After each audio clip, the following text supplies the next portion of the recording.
Hello students, welcome back to our channel. Students, आज हम chapter number 6 start करेंगे, that is applications of derivatives.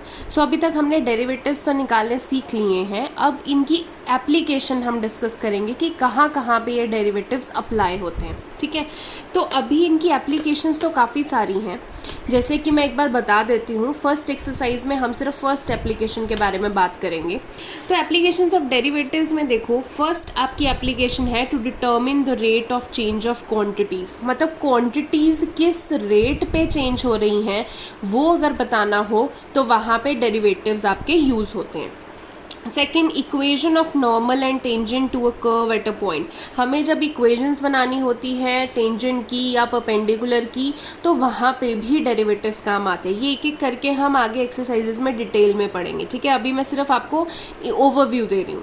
Function is increasing और decreasing, ये भी हम डेरिवेटिव्स में पढ़ेंगे कि फंक्शन बढ़ रहा है या कम हो रहा है। फंक्शन बढ़ना मतलब अगर x की वैल्यू बढ़ रही है, y की वैल्यू भी बढ़ रही है तो फंक्शन बढ़ रहा है, बट अगर x की वैल्यू बढ़ रही है, y की वैल्यू कम हो रही है तो फंक्शन डिक्रीजिंग है। तो ये भी हम आगे डिटेल में पढ़ेंगे एप्लीकेशंस में। Then approximate value of the quantities, हम ये भी जानना सीखेंगे कि अगर किसी क्वांटिटी की हमें अप्रॉक्सीमेट वैल्यूज़ निकालनी हो तो वो डेरिवेटिव से कैसे निकालते हैं। जैसे 25.83 का स्क्वायर रूट है, आप इसको वैसे भी बता दोगे सॉल्व करके, बट डेरिवेटिव से भी हम इनको निकाल सकते हैं। 82 1/4 है, इसको सॉल्व करना है तो डेरिवेटिव से भी हम सॉल्व कर सकते हैं। ठीक है, then maxima and minima of a function, जो काफ़ी इंपॉर्टेंट है, तो ये भी हम टॉपिक जो है इसी चैप्टर में पढ़ेंगे, किसी फंक्शन का मैक्सिमा एंड मिनिमा निकालना, तो ये भी एप्लीकेशंस ऑफ डेरिवेटिव्स में ही आता है। सबसे पहले जो हम टॉपिक है जो एप्लीकेशंस ऑफ डेरिवेटिव में पढ़ने वाले हैं, that is rate of change of quantities. तो ये rate of change of quantities हम पढ़ेंगे, जो कि एक्सरसाइज 6.1 में हम पढ़ेंगे। तो rate of change of quantities basically क्या है कि अगर मैं फॉर्मूला के हिसाब से बोलूँ तो it is dq/dp। D Q क्या है क्वांटिटी, पी क्या है पैरामीटर। ठीक है, अब एग्जांपल से समझा देती हूँ। मान लो हम एरिया ऑफ अ सर्कल की बात कर रहे हैं, तो area of a circle is pi r square. अब एरिया कब बदलेगा, देखो पाई तो है ही है, उसकी वैल्यू तो फिक्स्ड है। अगर रेडियस ज़्यादा हो जाएगा तो एरिया ज़्यादा हो जाएगा, रेडियस कम हो जाएगा तो एरिया कम हो जाएगा। तो यानी कि एरिया की वैल्यू किस पे डिपेंड करती है, आर पे। यानी कि एरिया एक क्वांटिटी है और आर क्या है, उसका पैरामीटर है, जिसके चेंज होने से इस क्वांटिटी पे असर पड़ता है। तो अगर इसको मैं इस फॉर्म में लिखना चाहूँ तो ऊपर क्वांटिटी होती है, तो यहाँ पे क्वांटिटी है एरिया, तो डी ए, और किस पैरामीटर से फ़र्क पड़ रहा है, रेडियस से, यानी कि डी आर। तो ये D A by D R क्या हो जाएगा, rate of change of area with respect to radius. ठीक है, तो यही हम फॉर्मूला लिखेंगे।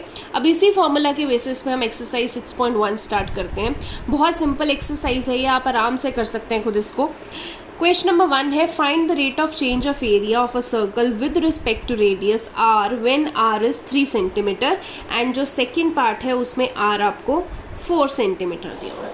तो आपको rate of change of area बताना है, मतलब एक सर्कल में कितना चेंज आता है विद रिस्पेक्ट टू रेडियस, यानी कि एग्जाम्पल जैसी ही बात हो गई। तो आपको D A by D R ही आपको निकालना है, कब, जब आर 3 सेंटीमीटर है। ठीक है, अब देखो एरिया की बात हो रखी है, तो एरिया का फॉर्मूला होता है pi r square.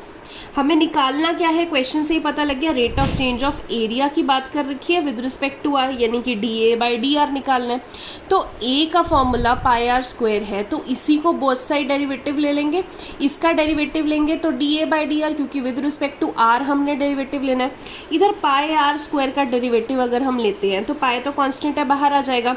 Are square का डेरिवेटिव क्या हो जाएगा, जैसे हम X raise to power N करते हैं तो वो क्या हो जाता है, एन एक्स एन माइनस 1। तो यहाँ पे 2r हो जाएगा उसका डेरिवेटिव। अब तो आप इतना डेरिवेटिव कर चुके, आपको समझ में आ गया होगा।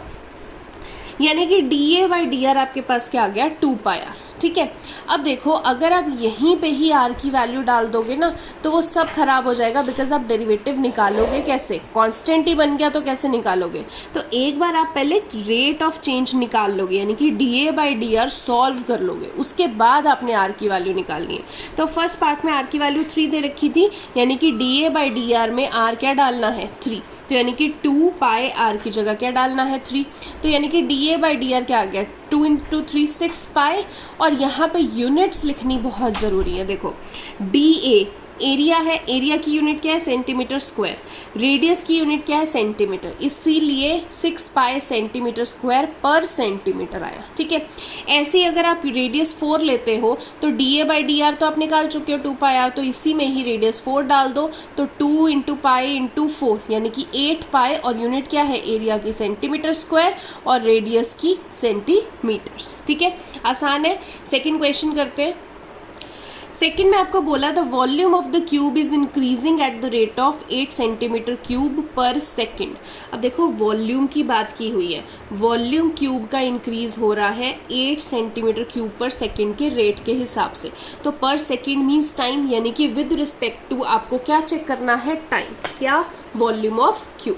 ठीक है, how fast is the surface area increasing when the length of an edge is 12। अब कितनी फास्ट जो है वो सरफेस एरिया बढ़ रहा है। जैसे आपको volume with respect to time दिया हो, यानी कि dv/dt, वो आपको 8 सेंटीमीटर क्यूब पर सेकेंड दे रखा है। ऐसे ही कितनी फास्ट सरफेस एरिया बढ़ रहा है, कितनी फास्ट बढ़ रहा है, मतलब ds आपको देखना है सरफेस एरिया किसके रिस्पेक्ट से, dt के, क्योंकि टाइम के रिस्पेक्ट से ही देख रहे हैं तो वो आपको फाइंड आउट करना है।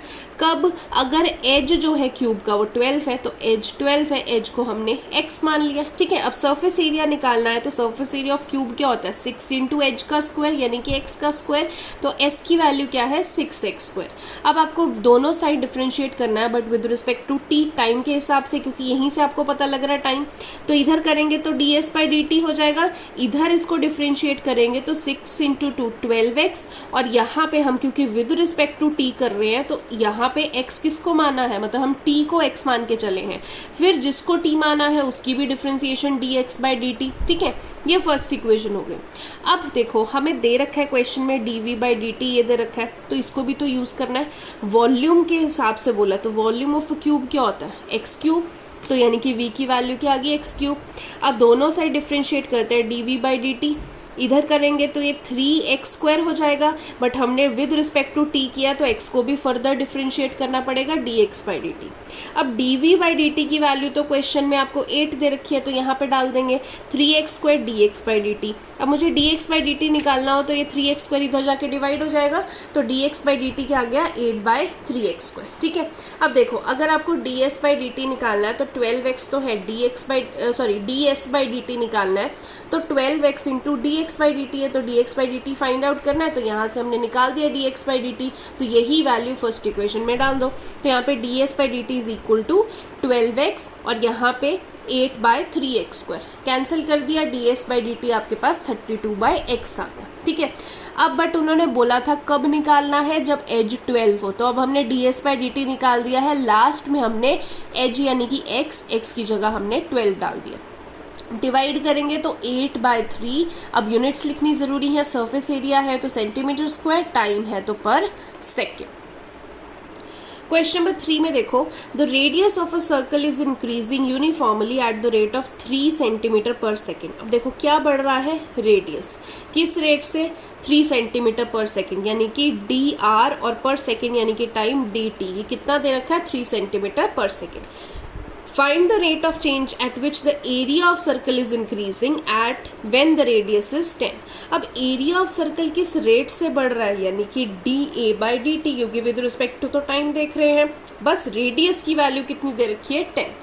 अब एरिया ऑफ सर्कल की बात की है तो वहीं से स्टार्ट करते हैं। एरिया क्या है pi r square, both side differentiate करेंगे तो इधर dA/dt हो जाएगा, इधर पाई कांस्टेंट है, आर स्क्वायर की डिफ्रेंशिएशन 2r होगी, बट हम विद रिस्पेक्ट टू t कर रहे हैं तो फिर r को भी फर्दर डिफ्रेंशिएट करना पड़ेगा dr/dt।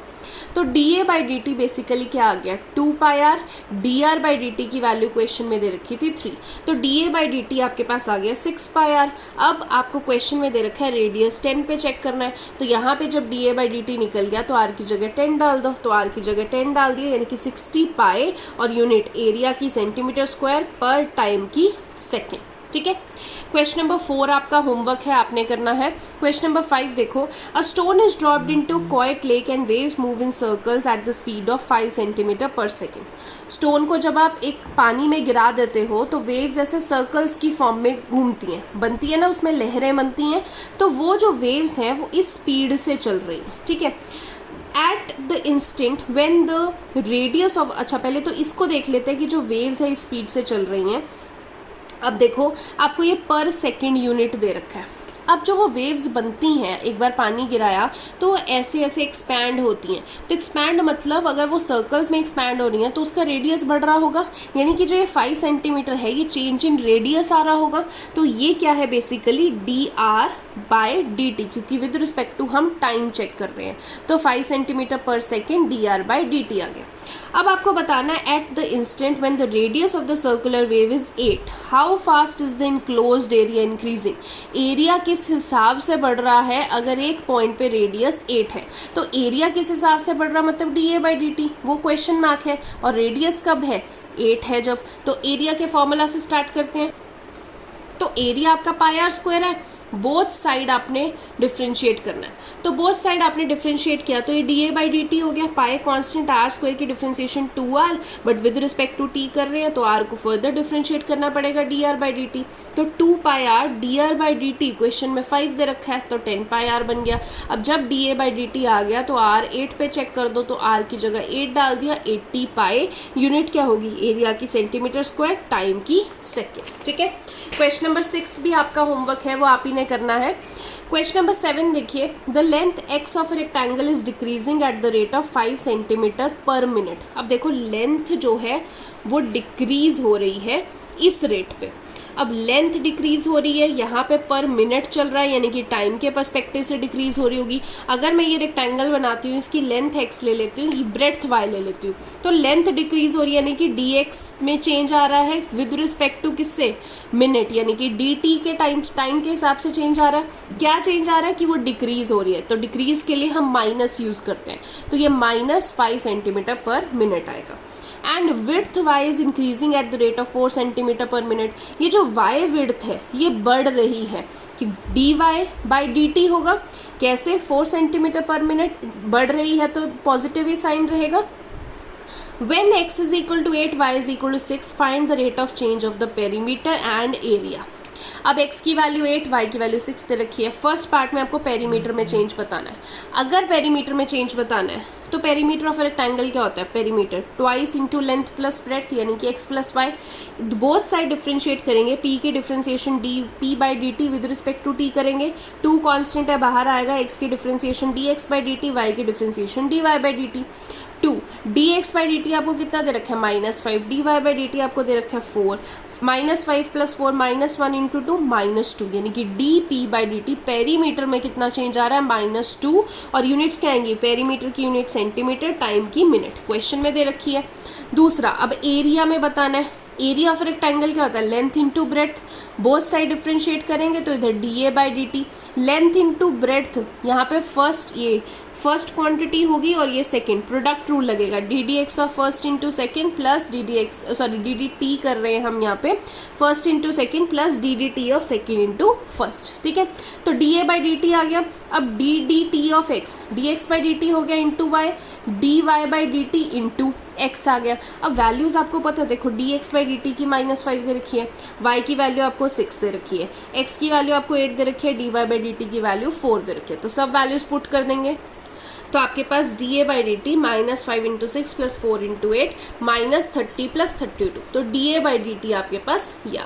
ठीक है, अब स्टूडेंट्स देखिए, आपके इस एक्सरसाइज में इसी तरीके से आपको हर बार रेट ऑफ चेंज निकालना है। ठीक है, तो रेट ऑफ चेंज निकालना यही मेथड्स है, और कोई मेथड नहीं है। तो क्वेश्चंस मैं बता देती हूँ जो आप कर सकते हो इस एक्सरसाइज का। एक तो 4th क्वेश्चन आप कर सकते हो, प्लस आप 6th question, 8th question, 9th, 10th, 12th ये वाले क्वेश्चंस आप कर सकते हो, प्लस इस एक्सरसाइज की टिल एग्जाम्पल नंबर 6 आप कर सकते हो। ठीक है, तो ये वाले क्वेश्चंस आपने अभी कंप्लीट कर लेने हैं। जो क्वेश्चंस इस एक्सरसाइज के रह गए हैं वो मैं आपको नेक्स्ट लेक्चर में बताऊंगी। नेक्स्ट लेक्चर आपका मंडे आएगा। सो अभी के लिए इतना ही। अगर आप बाकी क्वेश्चंस भी जो बचे हैं इस एक्सरसाइज के ट्राई कर पाए तो बहुत बढ़िया, नहीं होंगे तो मैं मंडे आपको करा दूँगी। ठीक है, आज के लेक्चर के लिए इतना ही। Thank you so much.